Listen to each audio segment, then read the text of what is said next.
वैसी साहब, आप अपने बच्चों को मदरसे में पढ़ाएंगे? क्यों नहीं पढ़ाएंगे? कहाँ पढ़ाते हैं सर? क्यों नहीं पढ़ाएंगे? कौन पढ़ाता है? देखिए सुनिए, जितने नेतागण है, मेरा सवाल का ये सिर्फ ए हिस्सा नहीं, था। सुनिए पार्ट बी, नहीं, सुनिए पार्ट बी, अपने बच्चों को नहीं पढ़ाना है लेकिन मदरसा चलते रहे। अच्छा मैडम, कितने मदरसे हैं सर जहां पर साइंस नहीं पढ़ाया जा रहा है? मेरी बात सुनिए, मेरी बात सुनिए। मदरसे क्यों बनाए जाते हैं? इंजीनियर डॉक्टर बनाने के लिए नहीं। मदरसे इसलिए बनाए जाते हैं कि वो मौलाना बने, मुफ्ती बने, कुरान और सुन्नत के एक्सपर्ट बने। उसका प्राइमरी मकसद क्या होता है? अगर कोई हमारे हिंदू भाई चलाते हैं कोई पाठशाला जिसमें उनको स्कॉलर बनाना है, तो क्या बने? डॉक्टर बनेंगे वो। तो वहां पढ़ने वाले लोग डॉक्टर इंजीनियर क्यों ना बने? देखिए बन रहे हैं आप। बन रहे? अरे यही तो कॉन्ट्रडिक्शन है सर। एक मिनट, कुछ जगहों पर साइंस है, कहीं पर नहीं है। अच्छा, तो उन बच्चों का क्या कसूर है? सुनिए, मॉडर्नाइजेशन क्यों ना हो? मॉडर्नाइजेशन तो जिंदगी की जरूरत है, मगर अगर आप बोलेंगे कि प्राइमरी मकसद के तहत जो मदरसे बनाए गए हैं उसको छोड़ दो, आप क्यों छोड़ेंगे? हम क्यों छोड़ेंगे? हम भाई जहां पर बच्चा कोई जा रहा है तो हाफिज कुरान बनेगा, मुफ्ती बनेगा, आलिम फाजिल बनेगा, उसको क्यों छोड़ेंगे? अच्छा, आप मॉडर्नाइजेशन की बात कर रहे हैं ना, यूपी सरकार से आप क्यों नहीं पूछते बुलाकर कि 5 साल में 4.5 साल की सैलरी उन लोगों को आपने नहीं दी जो वहां पर साइंस, मैथ्स, इंग्लिश पढ़ाते हैं? मैं आपसे एक हाथ जोड़ के अपील करूंगा, आपका एक कैमरामैन दीजिए मुझे, मैं गाजियाबाद जाता हूं उनके साथ, उन मदरसों में जाता हूं जो यूपी मदरसा बोर्ड में है, और वहां पर जो पंडित लोग इंग्लिश, मैथ, साइंस पढ़ा, उनसे पूछ लीजिए, पीछे हट जाता हूं कि आपको सैलरी कब मिली थी, आप पूछ लीजिए। अच्छा, मोहन भागवत जब गए थे मदरसे में, उन्होंने पूछा था बच्चों से कि क्या बनोगे, तो एक ने कहा डॉक्टर, एक ने कहा इंजीनियर। आप कह रहे हैं कि वो सिर्फ तालीमी हासिल करते हैं ताकि मौलाना बने? नहीं, उसका प्राइमरी मकसद क्या होता है मदरसे बनाने का? आप लोग उसको समझ ही नहीं रहे। पर बच्चों की भी तो शिक्षा है ना मैडम। वैसी जी राइज करेंगे क्या? बच्चों को नहीं बनना है डॉक्टर, इंजीनियर सर? आप वो भी बैरिस्टर बनेंगे। देखिए, मेरे जो दादा थे वो जामे निजामिया हैदराबाद का 125 साल पुराना मदरसा था, वहां के आलिम फाजिल थे मेरे दादा।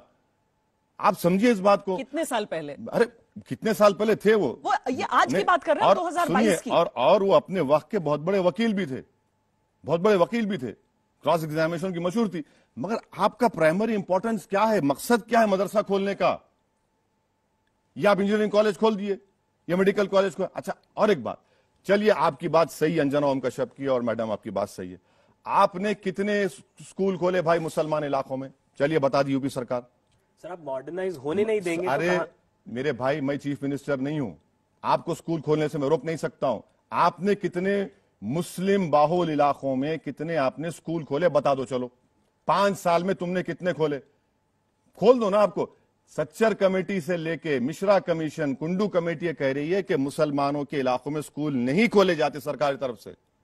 पुलिस स्टेशन खोला जाता, शराब की दुकान खोली जाती, सीसीटीवी कैमरे लगा दिए जाते। आप स्कूल खोलिए, स्कूल खोलिए। अच्छा, इनसे पूछिए तेलंगाना में हमने क्या किया। तेलंगाना में 60,000 मुस्लिम बच्चे और बच्चियां 6th क्लास से 12th क्लास तक फ्री में पढ़ती हैं, रेजिडेंशियल स्कूल में फ्री में पढ़ती है। 60,000 ये काम हुआ है। ऐसा काम करिए ना आप। पार्लियामेंट में मैंने उठकर कहा कि भाई जो मुसलमानों, माइनॉरिटीज को, मुसलमान है, स्कॉलरशिप जो मिलती है pre matric, post matric, merit cum means, आप उसको डिमांड ड्रिवन कर दीजिए, नंबर मत करिए। हर साल मैडम, मेरी स्टैंडिंग कमेटी के मेरा सजेशन था कि 1 करोड़ बच्चे लूज कर रहे हैं स्कॉलरशिप, आप नंबर लगा दिए। कौन रोक रहा है? आप स्कूल खोलिए ना। और कितने पढ़ते हैं मुसलमानों के बच्चे मदरसों में? 4% पढ़ते हैं मुसलमानों के बच्चे मदरसों में। कौन रोक रहा है आपको? आप खोलिए ना। सर तेलंगाना में भी सर्वे हुआ। क्या का सर्वे हुआ? कितने बैकवर्ड है मुस्लिम रिजर्वेशन को लेकर, रिजर्वेशन, एजुकेशन को लेकर हुआ है। लेकिन जब यहाँ पर सर्वे की बात आती है तो आप किस लिए हुआ? किस लिए हुआ वो सर्वे? वो सर्वे सिर्फ मदरसों के था बशीर? नहीं था। जो आप सर्वे, आप सुधीर कमेटी की रिपोर्ट की बात कर रहे हैं, जिसमें मुसलमानों के social, educational, economic, health, poverty, drop out rate, representation, government job, इसे 10-12 पैरामीटर्स पर यूपी से ये क्यों नहीं एक्सपेक्ट कर रहे हैं? कराए। मैं वही तो बोल रहा हूं, तुम्हारी बात वही तो बोल रहा हूं ना। कराओ सर्वे। आप कौन रोक रहा है आपको? आप कराइए। कितने ड्रॉप आउट रहे, कितने स्कूल्स आपने खोले, गवर्नमेंट एम्प्लॉयमेंट में मुसलमानों का परसेंटेज क्या है बता दो, पुलिस में कितना है बताओ। आप नहीं करना चाह रहे तो कर रहे हैं आप उससे पहले ना? रोक दे रहे हैं नहीं, हरगिज नहीं कर रहे। ये सिर्फ सर्वे कर रहे हैं मदरसों का, उन मदरसों का जो सरकार से पैसे नहीं लेते।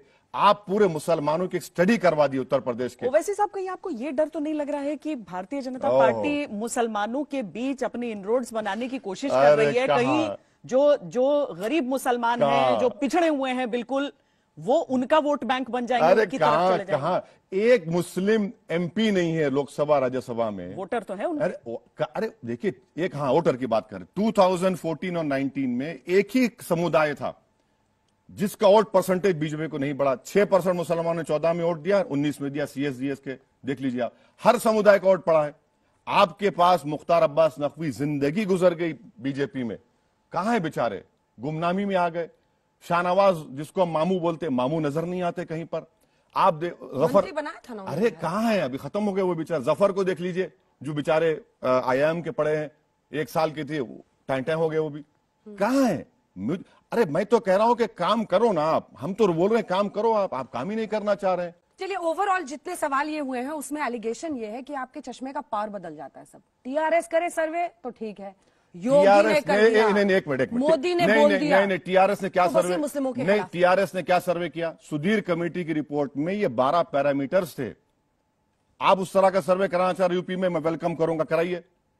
आप मुसलमानों, मदरसों में क्या चेक कर रहे हैं सर्वे में? एक सेकंड, मदरसों में क्या चेक कर रहे हैं वो सर्वे में, आपको पता है क्या? बिल्कुल 7 सवाल पूछ रहे हैं, पैसे कहां से आ रहे हैं, कितने टीचर काम कर रहे हैं, टॉयलेट टीचर काम कर रहे हैं, अच्छी बात है ना, टॉयलेट का बात कर। सुनिए, आपको हम ये कह रहे हैं कि भैया आप RSS के स्कूल्स का भी सर्वे कराइए, मिशनरी स्कूल्स का भी करवाइए, यूपी सरकार के स्कूल्स का करवाइए, उन बच्चियों के स्कूल्स का करवाइए जहां पर टॉयलेट कितने, देख लीजिए। हाँ, तो यहाँ भी टॉयलेट देख रहे हैं, वहाँ भी कर रहे हैं, रेगुलर सर्विस होता है। देखिए मैडम, देखिए एक ही सर्वे हो रहा है कि समुदाय का, एक ही सर्वे हो रहा है, हम बोले सबका कराइए सर्वे, मैं रेडी हूं। अच्छा, अभी आपने बच्चियों की बात की थी, तो जरा आते हैं हिजाब पर। अरे वाह, 22 वर्षीय लड़की ईरान में, जो हिजाब पुलिस ने उसकी जान ले ली। अच्छा। ईरान में औरतें उतरी हैं सड़कों पर, तो सबके सब बीजेपी की एजेंट है।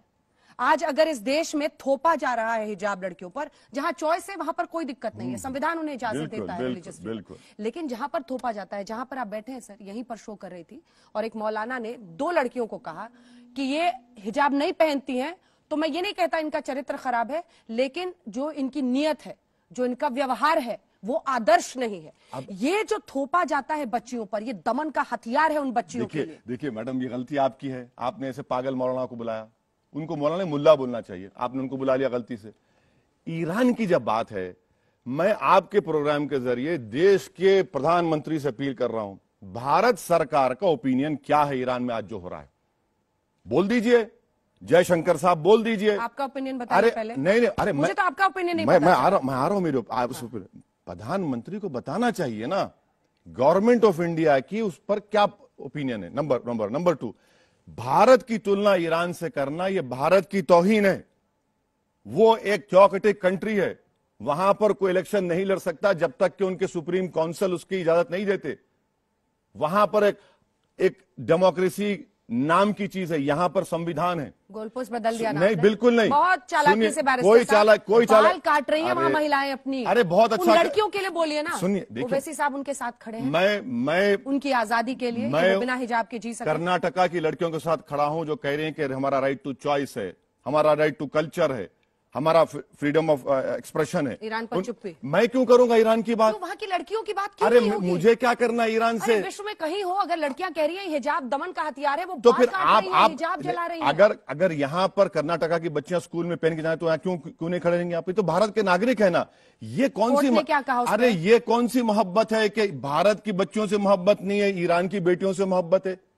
अरे भाई, ये भारत की बेटियां हैं, जो कल फ्यूचर उनका होगा। तो सहूलियत के हिसाब से आप अपना ये सहूलियत है कि ईरान में बाल काट दिए, यहां भी बाल काट दो। एक तरह की सहूलियत तो ये भी थी कि आपने कहा कि दिल्ली के मदरसे में क्यों गए, उन्हें पहले गुजरात जाना चाहिए था। बिल्कुल जाना, तो यहाँ से शुरुआत की है, हो सकता है जाए गुजरात मोहन भागवत। अरे तो आप उनको जाने की जरूरत नहीं है गुजरात को, उनको सिर्फ ईरान की महिलाओं को आजादी होनी चाहिए।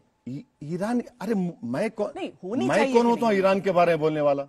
महिलाओं पे बोलते हैं। मैं देखिए, जो देश की फॉरेन, अच्छा, हिंदुस्तान में ही जो महिला चाहती है कि मैं न पहनूं हिजाब, बिल्कुल ना पहने, उसको आजादी होनी चाहिए, बिल्कुल ना पहने।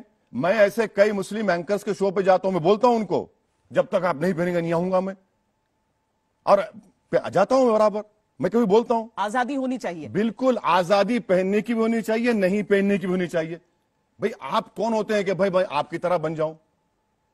मैं कौन होता हूं? लेकिन क्या कहा कोर्ट ने यूनिफॉर्म को लेकर? स्कूल ने क्या कहा है? वो कौन? चाहते हैं ना कि अगर यूनिफॉर्म है मैडम तो आप कर्नाटका यूनिफॉर्म। हाईकोर्ट के जजमेंट पढ़िए। वहां के चीफ जस्टिस ने स्कूल की तुलना कर स्कूल को मिला दिया प्रिजन के साथ, स्कूल को मिला दिया आर्मी के साथ। कहां है मैडम ये?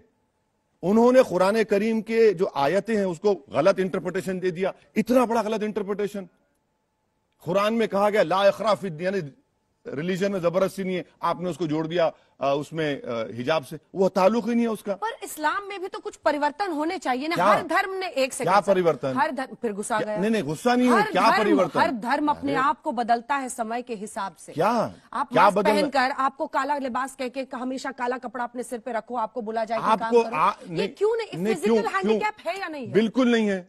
क्यों नहीं? अरे बिल्कुल नहीं है। अगर सती प्रथा का अंत हुआ तो उसकी अरे वजह एक मिनट, अगर कोई अपने मुंह को छुपा रही है, आप उसके चेहरे को नहीं देख रहे हैं, मगर वो तो देख रही है ना आपको। उसके सर पर हिजाब है, दिमाग पर तो नहीं है। मैं आपसे रिक्वेस्ट करूंगा कि हम चलते हैं जामे मिलिया को, वहां पर मुस्लिम बच्चियों के दरमियान में जो हिजाब पहनती हैं नहीं पहनती, अंजना उम कश्यप मुझे खड़ा कर दें और पूछ लीजिए उनसे। हम पूछते हैं उनसे क्या है भाई तुम क्यों पहन रहे हो? इसको आप ये समझ रहे हैं कि बैकवर्डनेस की निशानी नहीं है। बैकवर्डनेस की निशानी यमन की एक लड़की, सुनिए फिजिकल हैंडीकैप, कोई हैंडीकैप नहीं है फिजिकल। मैडम फिजिकल हैंडीकैप कैसा होगा जब बॉक्सिंग, गर्मी के एक मिनट सुनिए, इंटरनेशनल बॉक्सिंग फेडरेशन कह रहा है कि आप हिजाब पहन के बॉक्सिंग मैच कर सकती हैं। बास्केटबॉल इंटरनेशनल फेडरेशन कह रहा है कि आप हिजाब पहन के बास्केटबॉल खेल सकती हैं। अब इससे बढ़ के क्या हो सकता है बोलिए? जिनकी चॉइस है उनको तो इजाजत होनी चाहिए। अरे भाई तो वही तो कह रहा हूं। सर परवरिश में थोपा जाता है ना कि ये तुम्हारे धर्म का हिस्सा है, आदर्श व्यवहार ये है। देखिए वो जमाना जा चुका है, मगर जब बच्ची बड़ी हो जाती है, बालिग हो जाती है, तो उसको आप क्यों अंडर एस्टिमेट करते हो उनके इंटेलेक्ट को? मुझे समझ में नहीं आता। मुझे समझ में नहीं आता कि आप लोग अंडर एस्टिमेट क्यों करते। और दूसरा ये कि आप लोग क्यों समझते कि नहीं आपकी तरह बन जाए। नहीं बनेंगे भाई, ये डाइवर्सिटी है।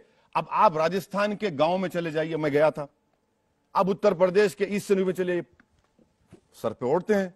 अब बोले मैं क्यों पहन रहे, वो तो निकाल दो, क्या करेंगे आप? यही तो भारत की खूबसूरती है मैडम।